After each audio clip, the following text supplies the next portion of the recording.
El Área 51 es una base de la Fuerza Aérea que prueba aviones experimentales. Ha sido bien conocida por las conspiraciones alienígenas y los secretos del gobierno durante décadas. Estuve en las Fuerzas Aéreas durante 6 años, y trabajé en el Área 51 como mecánico de aviones. Pero fui dado de baja con deshonor después de colarme en las zonas restringidas y descubrir el mayor secreto del Área 51. La gente suele pensar en alienígenas cuando escucha a alguien mencionar este lugar, pero hay algo más que el gobierno está ocultando. Recientemente ha habido noticias de gente que supuestamente se ha apuntado para asaltar el Área 51, e incluso si pudieran esquivar todos los guardias y el armamento, no estarían preparados para lo que el gobierno esconde allí. Me hacían permanecer en los hangares o el aeródromo, trabajando con los aviones antes y después de volar. Cuando terminaba mi turno, me metía en mi alojamiento y descansaba. Mis turnos varían de vez en cuando. En su mayor parte, trabajaba durante el día, pero había veces en las que me tocaba trabajar en mitad de la noche. Aparte de esos lugares, tenía poco o ningún acceso a toda la base.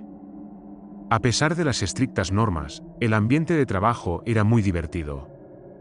No podía dejar de pensar en lo que el gobierno podría estar ocultando, y a medida que pasaban los meses, a menudo tenía sueños en los que descubría los secretos. Mis descubrimientos en esos sueños eran muchas cosas: extraterrestres, dispositivos de teletransporte, viajes en el tiempo, naves espaciales avanzadas, y más. A veces hacía mis propias teorías conspirativas con mis compañeros de trabajo, y ellos también inventaban teorías tontas de lo que esconden, como máquinas que pueden hacer que un objeto inanimado sea sensible. Un día, al terminar mi turno, vi a un hombre desmayado por el calor. Un equipo se apresuró a llevarlo al edificio médico. Mientras lo sujetaban a la camilla, vi que una tarjeta de identificación caía al suelo. Antes de que pudiera contarles sobre la tarjeta, ya se habían ido. Analicé la identificación y noté un código de barras en la parte inferior de la tarjeta. En lugar de ir a mi alojamiento, me colé en uno de los edificios restringidos. Pude usar la tarjeta para entrar. Me encontré en un pasillo oscuro con muchas ventanas grandes. Vi a gente trabajando con ordenadores en las salas y continué por el pasillo. El pasillo terminaba en una escalera empinada, con una pequeña puerta al final. Cuando abrí la puerta, me encontré en medio de otro pasillo oscuro. Había 3 flechas que apuntaban a la izquierda y 2 flechas que apuntaban a la derecha. Las flechas de la izquierda decían: archivos de armas, centro de contención y salas de descanso. Las flechas de la derecha decían: investigación de prototipos de aviones y laboratorio. El centro de contención me llamó la atención y me hizo sentir curiosidad. Me dirigí al centro de contención y me sorprendió ver que solo era un pequeño almacén. Al principio, no había mucho en la habitación. Sin embargo, mientras miraba a mi alrededor, tropecé con algo, y al intentar equilibrarme, mi mano derecha pulsó accidentalmente un botón secreto en la pared. Esto hizo que el suelo se abriera, revelando una escalera de caracol. Cuando llegué al fondo, me encontré en una sala rectangular muy grande con 2 pisos. La planta superior tenía maquinaria en las paredes y un viejo ordenador sobre un escritorio. El piso inferior tenía innumerables recintos fuertemente asegurados, y era como un zoológico de pesadillas. Algunos eran elegantes humanoides muy estilizados que medían aproximadamente 10 metros, y tenían alas plegadas en la espalda. Otros eran animales colosales y posiblemente mutados, como escorpiones, pumas, y otros. Todos parecían zombificados, tenían la piel negra, los ojos amarillos hundidos y los dientes como agujas. Me dirigí al viejo ordenador en busca de respuestas, pero ya no funcionaba. Sin embargo, me di cuenta de que a su lado había un magnetófono polvoriento. Parecía ser de finales de los años 50, y me dejó inquieto. Estas son las grabaciones que encontré. Miércoles, 15 de abril de 1957. Al investigar los efectos de las bombas nucleares en Hiroshima y Nagasaki, descubrimos que algunas plantas y animales de la zona han mutado. Uno de los principales científicos del Área 51, el Dr. Aznable, Formuló la hipótesis de que la exposición constante de los seres humanos a la radiación nuclear podría acelerar el proceso de evolución mediante la manipulación de su ADN. 24 sujetos de prueba anónimos se apuntaron al experimento. Se les colocó en una gran sala llena de radiación nuclear, y se les dio comida y nutrientes diariamente para mantenerlos vivos. Ya han pasado 12 horas desde que comenzó el experimento y no ha ocurrido nada fuera de lo normal. Jueves 17 de abril de 1957. Los sujetos de prueba comenzaron a mostrar signos de envenenamiento por radiación de alto nivel y han comenzado a perder todo el cabello. Científicos con trajes de radiación se apresuraron a proporcionarles soporte vital. Independientemente de los medicamentos que los científicos utilizaron en los sujetos de prueba, sus cuerpos se volvían inmunes a la medicina. Los sujetos de prueba tuvieron la oportunidad de salir de la habitación y obtener ayuda médica, pero todos se resistieron y quisieron que el experimento continuara. El doctor Aznable ordenó que se les extrajeran muestras de sangre, y los científicos quedaron sorprendidos por lo que descubrieron. Su ADN estaba cambiando rápidamente, lo que explicaba por qué los pacientes se volvían inmunes a cualquier medicamento que se les administrara. Después de examinar su sangre, los científicos volvieron a examinar a los sujetos de prueba y comprobaron que la radiación ya no les perjudicaba. Lunes 22 de abril de 1957. A las 5:30 de la madrugada, algunos de los sujetos de prueba comenzaron a mostrar un comportamiento muy perturbador. Unos 10 de ellos empezaron a enloquecer y a comer agresivamente su propia carne. Parecían ignorar el dolor, mientras se arrancaban múltiples trozos de piel, mostrando enormes heridas sangrientas. Algunos de ellos incluso se arrancaron los ojos y se golpearon violentamente la cabeza contra las paredes. Como se autoinfligían constantemente, sus cuerpos se curaban simultáneamente con gran rapidez. Un escuadrón de 3 guardias se abalanzó sobre ellos y les disparó tranquilizantes, pero al instante atacaron a los guardias. Al primer guardia le arrancaron los brazos, y 2 sujetos de prueba introdujeron sus cabezas en las heridas y se lo comieron vivo. El segundo guardia intentó disparar a los sujetos, pero uno de ellos se le acercó por detrás y le arrancó la columna vertebral con la cabeza pegada.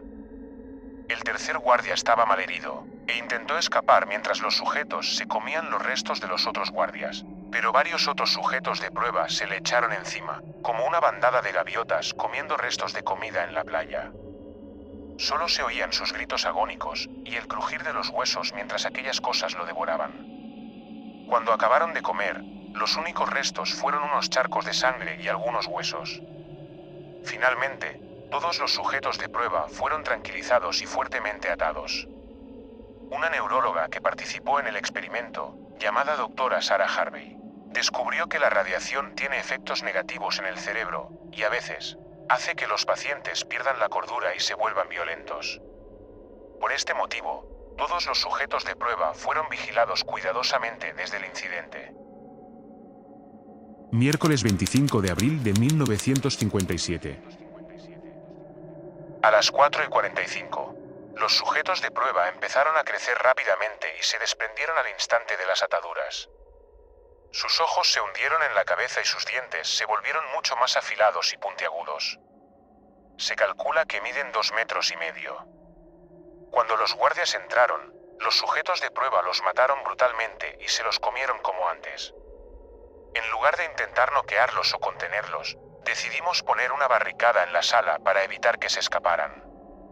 Se calmaron y se sentaron tranquilamente durante el resto del día, pero no dejaban de mirarnos, y eso me dejó intranquilo. Viernes 3 de mayo de 1957. A las 9:30 de la mañana, la temperatura corporal de los sujetos de prueba se disparó. Comenzaron a mutar drásticamente y a crecer rápidamente mientras sus cuerpos brillaban con un color rojo intenso.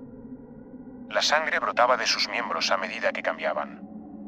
Podíamos oír el crujido de sus huesos, sus gritos de agonía, y poco a poco se convirtió en un rugido animal. La forma de sus cráneos también cambió, y ahora se parecía vagamente al cráneo de una serpiente. Sus mandíbulas se movieron hacia afuera y empezaron a formar 2 pequeños colmillos. A medida que los sujetos de prueba se transformaban, nuestros científicos notaron que no había rastro de órganos reproductivos. Cuando dejaron de mutar, sus cuerpos se enfriaron, su piel se volvió de color carbón y se congelaron en un estado de hibernación. En la sala en la que se encontraban estaba destruida, y los sujetos de prueba ya no estaban expuestos a ninguna radiación. Cuando el doctor Aznable ordenó que se tomaran muestras de la sangre que escupían, los científicos descubrieron que su ADN seguía mutando rápidamente, adaptándose constantemente al entorno que les rodeaba. Los sujetos de prueba se consideraban una forma evolucionada de seres humanos, y se les dio el nombre científico de Homo colossus, porque medían 10 metros de altura. También les dimos el nombre en clave de Omega. Sábado 25 de mayo de 1957. Los Omegas han permanecido en su estado de hibernación durante mucho tiempo, hasta hoy a las 4 horas. Hubo un temblor que sacudió la zona y los despertó. Se despertaron rugiendo de forma muy agresiva, y empezaron a mutar una vez más. Un par de alas enormes brotaron de sus espaldas. Los Omegas empezaron a correr despavoridos e intentaron volar. Acabaron aplastando edificios y vehículos cercanos. La gente se apresuró a disparar con ametralladoras, rifles, tanques, bombas y misiles contra los monstruos. Al principio, los gigantes estaban quedando malheridos. Sin embargo, empezaron a generar un campo de energía adherido a su piel para protegerse, y se curaron rápidamente de sus heridas. Los Omegas fueron incluso capaces de concentrar su campo de energía en la palma de sus manos, desatando devastadoras ráfagas de fotones contra los que les disparaban. Al concentrar sus campos de energía en las manos, eran más vulnerables a los ataques. Mientras disparaban los fotones, varios helicópteros llegaron por detrás y dispararon una ráfaga de misiles, hiriendo a los gigantes.